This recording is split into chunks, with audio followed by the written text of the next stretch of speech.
Progress Now Colorado joined other progressive groups this week speaking out against Colorado Care, Amendment 69, which would create a single-payer health care system in Colorado. The press conference showcased the division on the issue within the Democratic Party. Ed, we're going to start with you. This is one of those fun moments that shows how crazy 2016 is, because I get to say that Progress Now Colorado and the Independence Institute, both represented at this table, are in complete agreement on this issue. You don't get to say that very often in this chair. Your thoughts as we see the incredible circus that is 2016. Yeah, that statement should probably scare the heck out of a lot of voters. I think what this is just one more sign that things are going really badly for this Colorado Care campaign. There was a poll back in March that showed it getting as high as 41% support. I've heard since then that polls are just tanking as people learn more about this. When you see, not just moderate Democrats, but, very liberal Democrats, like Representative Daniel Kagan, who originally gave money to the Colorado Care effort and is now coming out and saying, I've seen the details and I don't like it, and I'm going to speak out against it. It shows they're in trouble. I'm going to tell you who else this is bad news for, though, and this is bad news for the campaign to raise the minimum wage and the Democrats' effort to take back the state Senate. Here's why.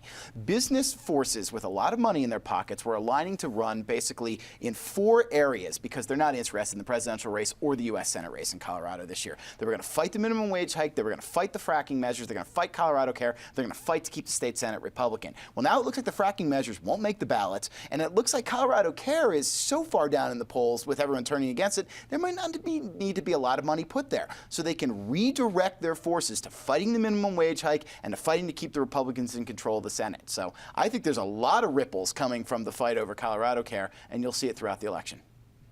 Well, Ian, it was kind of you to provide a topic for us. It's not usually a requirement of every panelist on CIO to bring a topic with you, but it was very kind of you to do so. You were in the middle of this. The floor is yours. So, this wasn't a decision that our board took lightly or our staff did with any ease. And something you said we're in complete agreement with the Independence Institute. That actually couldn't be further from the truth.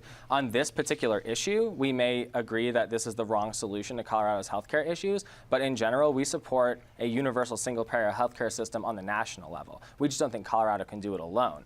The reasons why we opposed it are fairly simple, and I said it yesterday, and I said the day before that, and I'll say it again here today.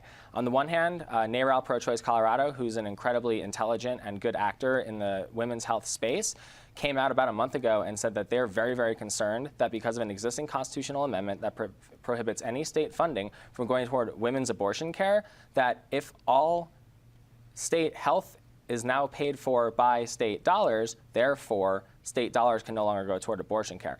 That freaks me out tremendously. I'm extremely pro-choice. I'm a progressive liberal, and that's a value that I hold very sacred. Number 2, the nonpartisan Colorado Health Institute came out with a study that said, among many other things, the numbers just don't add up. In the first year alone, it estimates about $250 million of deficit that the program will be running. And as we all here at the table know, if you have a deficit someplace in Colorado, you can't just write it off. You got to fill it up somewhere. So that comes out of K-12, higher ed, transportation, or healthcare. So that's not ideal. And at the end of a 10-year period, that deficit is said to jump up to about $7.5 billion. The state budget is only $28 billion to begin with. Colorado Care is a $25 billion program itself. $7.5 billion is a lot of money out of that pot. And number 3, the way it's constructed, the 21-member board of health commissioners or what have you that are going to be part of this. First of all, there's no requirement they have any knowledge of healthcare, actuarials, insurance, any kind of experience that way. They're just any other elected official, requirements, age, and that sort of thing.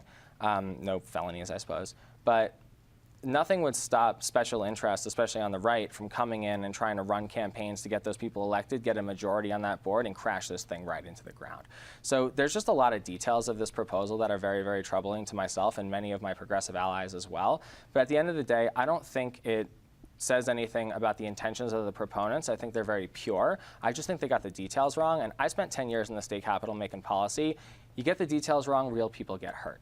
And that's why we just felt it was very important for us to come out and take a stand and say, you know what, even as progressives who support the intent behind this, who support this issue on a national level, this specific ballot initiative doesn't get it right. And I'm not the kind of person that's just going to support an idea if it will have real consequences that are troubling in the future.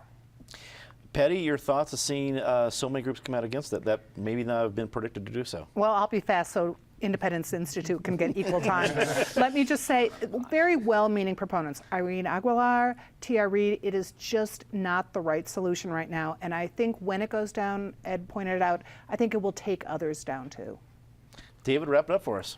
People can have all kinds of philosophical differences on the healthcare issue, but whatever somebody proposes changing the system, the question ought to be, is this change sustainable? Sustainability is important on everything, but especially on something like healthcare. And for the reasons Ian said, the Colorado Health Institute, which is not a pawn of the vast right-wing conspiracy. Or the vast left-wing conspiracy. No, they said this thing can't pay for itself. And it takes us off a fiscal cliff. As they said, it would lack the revenue needed to sustain itself. If it can't sustain itself, go think up something else, go back to the drawing board, come up with a sustainable proposal. Amendment 69 is unsustainable.